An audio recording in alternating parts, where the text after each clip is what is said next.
Sixth chapter population of ಇಂಡಿಯಾದಲ್ಲಿ 1 marks 2 marks importance ಹೇಳಿದ್ದೆ. ಇನ್ನು 5 ಮಾರ್ಕ್ಸ್ ಇಂಪಾರ್ಟೆನ್ಸ್ ಅಂತ ತಗೊಂಡಾಗ explain the trend of population growth in India, ಈ ಪ್ರಶ್ನೆಯನ್ನು ಕೇಳಬಹುದು.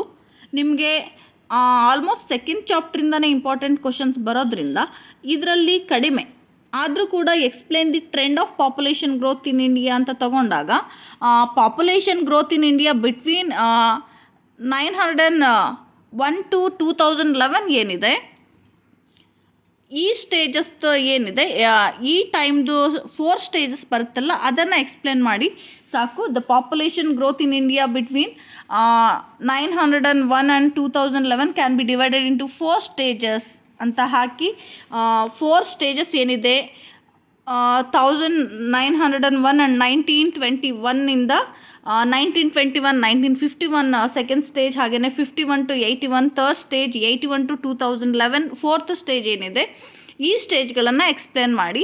ಇದು ಸೇಮ್ ನೀವು ಸೆಕೆಂಡ್ ಚಾಪ್ಟರ್ಲಿ ಡೆಮೋಗ್ರಾಫಿಕ್ ಸೈಕಲ್ ಏನು ನೋಡ್ತೀರಾ, first stage, second stage, third, fourth, fifth stage ಅಂತ ಅಲ್ಲಿ ಏನು ಸ್ಟೇಜಸ್ ನೋಡ್ತೀರಾ, ಸೇಮ್ ಹಾಗೆಯೇ ಇದು ಕೂಡ trend of population growth in India ಅಂತ ತಗೊಂಡಾಗ 4 ಸ್ಟೇಜಸ್ ಬರುತ್ತೆ. ಇಲ್ಲಿ ಏನಂದರೆ ಏನು ಇಯರ್ಸ್ ಇದೆ, ಇಯರ್ಸನ್ನು ಮೆನ್ಷನ್ ಮಾಡಿ. ಫಸ್ಟ್ ಸ್ಟೇಜ್ ಅಂತ ತಗೊಂಡಾಗ ಸ್ಟ್ಯಾಗ್ನೆಂಟ್ ಪಾಪ್ಯುಲೇಷನ್ ಗ್ರೋತ್, ಸೆಕೆಂಡ್ ಸ್ಟೇಜಲ್ಲಿ study growth, third stage rapid high growth and fourth stage high growth with definite science of slowing down. ಇದು ಏನಿದೆ ಇದನ್ನು ಬರೀರಿ, ಬಟ್ ಇಲ್ಲಿ ನೀವು ಇಯರ್ಸನ್ನು ಮೆನ್ಷನ್ ಮಾಡಿ ಬರಿಬೇಕಾಗುತ್ತೆ. ಹಾಗೆಯೇ ಸೇಮ್ ಡೆಮೋಗ್ರಾಫಿಕ್ ಸೈಕಲ್ ಥರನೇ ಆ ಪ್ಯಾಟರ್ನಲ್ಲೇ ಬರೋವಂಥದ್ದು. ಇನ್ನು describe the factors responsible for rapid growth of population in India, ಈ ಪ್ರಶ್ನೆ ಸುಮಾರು ಸಲ ರಿಪೀಟ್ ಆಗಿರೋವಂಥದ್ದು. Describe the factors responsible for rapid growth of population in India ಅಂದರೆ ಭಾರತದಲ್ಲಿ ಶೀಘ್ರಗತಿಯ ಬೆಳವಣಿಗೆ ಏನಿದೆ, ಜನಸಂಖ್ಯಾ ಬೆಳವಣಿಗೆ, ಇದಕ್ಕೆ ಕಾರಣ ಆಗಿರುವಂಥ ಫ್ಯಾಕ್ಟರ್ಸ್ ಯಾವುದ್ಯಾವುದು, ಅಂಶಗಳು ಯಾವುದ್ಯಾವುದು ಅಂತ.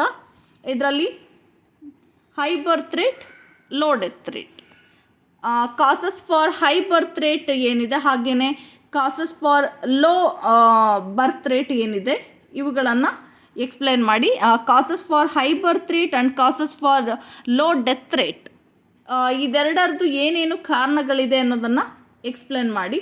High birth rate, low death rate ಇದೆರಡನ್ನು ಬರೆದು ನೀವು ಏನು ಕಾರಣ ಅನ್ನೋದನ್ನು ಬರಿಬೇಕಾಗುತ್ತೆ.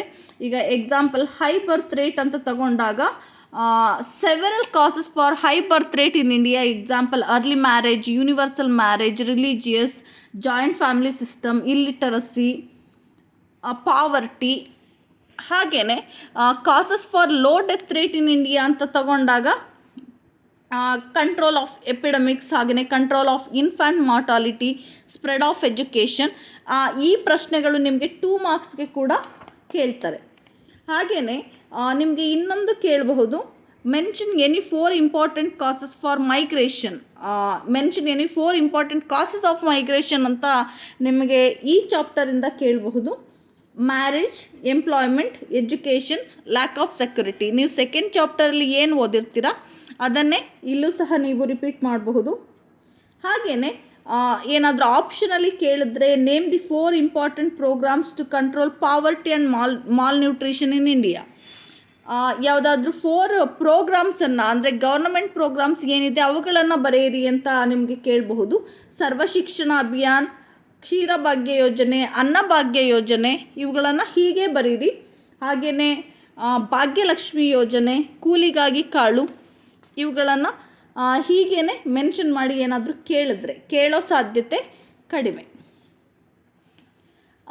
ಇದಾದ ನಂತರ ನಿಮಗೆ ಈ ಪ್ರಶ್ನೆ ಟ್ರೆಂಡ್ಸ್ ಆಫ್ ಪಾಪ್ಯುಲೇಷನ್ ಒಂದು ಕೇಳಬಹುದು. ಇದನ್ನು ಬಿಟ್ಟರೆ explain the types of migration ಈ ಚಾಪ್ಟರಿಂದ ಕೂಡ ಕೇಳಬಹುದು. ಹೆಚ್ಚಾಗಿ ನಿಮಗೆ ಸೆಕೆಂಡ್ ಚಾಪ್ಟರಿಂದ ಕೇಳ್ತಾರೆ. ಈ ಚಾಪ್ಟರಿಂದ explain the types of migration ಅಂತ ಕೇಳಿದಾಗ ಇಂಟರ್ನಲ್ ಮೈಗ್ರೇಷನ್, ಇಂಟರ್ನ್ಯಾಷನಲ್ ಮೈಗ್ರೇಷನ್. ಅದರಲ್ಲಿ ಇಂಟರ್ನಲ್ ಮೈಗ್ರೇಷನಲ್ಲಿ rural to rural, rural to urban, urban to rural, urban to urban ಏನಿದೆ ಈ 4 ಸ್ಟ್ರೀಮ್ಸನ್ನು ಎಕ್ಸ್ಪ್ಲೇನ್ ಮಾಡಿ. ಇಂಟರ್ನ್ಯಾಷನಲ್ ಮೈಗ್ರೇಷನ್ ತಗೊಂಡಾಗ ಇಮಿಗ್ರೇಷನ್ ಆ್ಯಂಡ್ ಎಮಿಗ್ರೇಷನ್, ಇದಿಷ್ಟನ್ನು ಬರೆದು ನೀವು ಎಕ್ಸ್ಪ್ಲೇನ್ ಮಾಡುವಂಥದ್ದು 5 ಮಾರ್ಕ್ಸ್ಗೆ ಇದನ್ನು ಕೇಳ್ತಾರೆ. ಈಗ ಫಸ್ಟ್ ಒನ್ ಇಂಟರ್ನಲ್ ಮೈಗ್ರೇಷನ್ ಅಂತ ತಗೊಂಡಾಗ ಗೊತ್ತಿದೆ, movement of people from one region to another region within the same country is called internal migration. ಅದರಲ್ಲಿ ಸ್ಟ್ರೀಮ್ಸಲ್ಲಿ ತಗೊಂಡಾಗ ದೆರ್ ಆರ್ 4 ಸ್ಟ್ರೀಮ್ಸ್.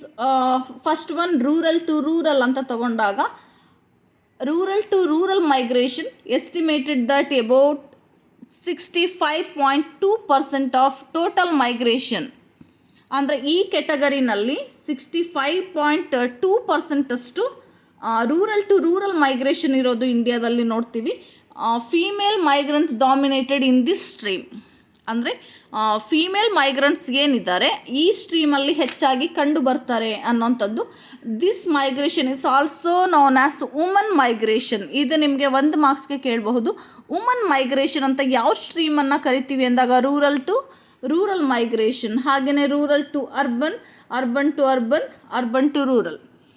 ಈ ಮೈಗ್ರೇಷನ್ಗಳನ್ನು ನೋಡ್ಕೊಳ್ಳಿ. ಎಕ್ಸ್ಪ್ಲೇನ್ ಮಾಡಲಿಕ್ಕೆ ಜಾಸ್ತಿ ಸಮಯ ಇಲ್ಲ, ಹಾಗಾಗಿ ಇಂಪಾರ್ಟೆಂಟ್ ಕ್ವಶನ್ಸ್ ಯಾವುದು ಅನ್ನೋದಷ್ಟೇ ನಾನು ಹೇಳ್ತಾ ಹೋಗ್ತಾ ಇದ್ದೀನಿ. ಇದಾದ ನಂತರ ಇನ್ನು ಎಫೆಕ್ಟ್ಸ್ ಆಫ್ ಮೈಗ್ರೇಷನ್ ಇದೆಲ್ಲ ನಿಮಗೆ ಕೇಳಿಲ್ಲ. ಇನ್ನು discuss the factors affected on human development index in India. Discuss the factors affected on human development index in India. ಇದು ಸಹ ಕೇಳಿರೋದು ಕಡಿಮೆ. ಬರ್ತ್ and death rate, life expectancy, food and nutrition, literacy, ಹಾಗೆಯೇ poverty, ಇವುಗಳನ್ನು ಹೇಳ್ತೀವಿ. ನಿಮಗೆ ಇದರಲ್ಲಿ ಟ್ರೆಂಡ್ಸ್ ಆಫ್ ಪಾಪ್ಯುಲೇಷನ್ ಮತ್ತು types of migration ಇದೆರಡು ಪ್ರಮುಖವಾಗಿ ಕೇಳುವಂಥ ಪ್ರಶ್ನೆಗಳು. ಇದೆರಡನ್ನು ನೋಡ್ಕೊಳ್ಳಿ. ಅದು ಬಿಟ್ಟರೆ discuss the composition of population in India. Composition of population in India ಇದರಲ್ಲಿ composition of population includes sex ratio, literacy rate, ಹಾಗೆಯೇ age structure, rural and urban population. ಇದು 4 ಮೇಯ್ನ್ ಕಂಪೋಸಿಷನ್ ಅಂತ ಹೇಳ್ತೀವಿ. ಅದರಲ್ಲಿ ಸೆಕ್ಸ್ ರೇಷಿಯೋ ಅಂತ ತಗೊಂಡಾಗ ಗೊತ್ತಿದೆ, number of females per 1000 male population ಅಂತ. ಹಾಗೆಯೇ ಲಿಟರಸಿ ರೇಟ್ ಎಷ್ಟಿದೆ, ಏಜ್ ಸ್ಟ್ರಕ್ಚರ್ ಮತ್ತು ರೂರಲ್ ಆ್ಯಂಡ್ ಅರ್ಬನ್ ಪಾಪ್ಯುಲೇಷನ್ ಇವುಗಳನ್ನು ಎಕ್ಸ್ಪ್ಲೇನ್ ಮಾಡಿ. ಇದನ್ನು ಒಂದು ಸಲ ನೋಡ್ಕೊಳ್ಳಿ. ಇದು ಕೇಳಿರೋವಂಥದ್ದು ಕಡಿಮೆ. ಏನಾದರೂ ಕೇಳಿದ್ರೆ ಈ ಪ್ರಶ್ನೆ ಕೂಡ ಕೇಳುವಂಥ ಸಾಧ್ಯತೆಗಳು ಇರುತ್ತೆ. ಹಾಗಾಗಿ 6th ಚಾಪ್ಟ್ರಿಂದ ಇದಿಷ್ಟು ಕೂಡ ಕೇಳಬಹುದಾದಂಥ ಇಂಪಾರ್ಟೆಂಟ್ ಕ್ವಶನ್ಸ್.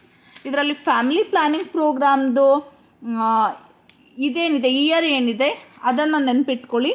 1952 ಅಂತ ಇದು ಕೇಳಬಹುದು. ಮತ್ತು average literacy rate of India ಅಂತ ಕೇಳಿದ್ರೆ 74.4%. ಇದು ಸಹ ಆಗಾಗ ಕೇಳಿದ್ದಾರೆ, ಅದಷ್ಟನ್ನು ನೆನಪಿಟ್ಕೊಳ್ಳಿ. ಇದಿಷ್ಟು ಸಹ ನಿಮಗೆ 6th ಚಾಪ್ಟ್ರಿಂದ ಕೇಳಬಹುದಾದ ಅಥವಾ ಎಕ್ಸಾಮ್ಗೆ ಬರಬಹುದಾದ ಪ್ರಶ್ನೆಗಳು.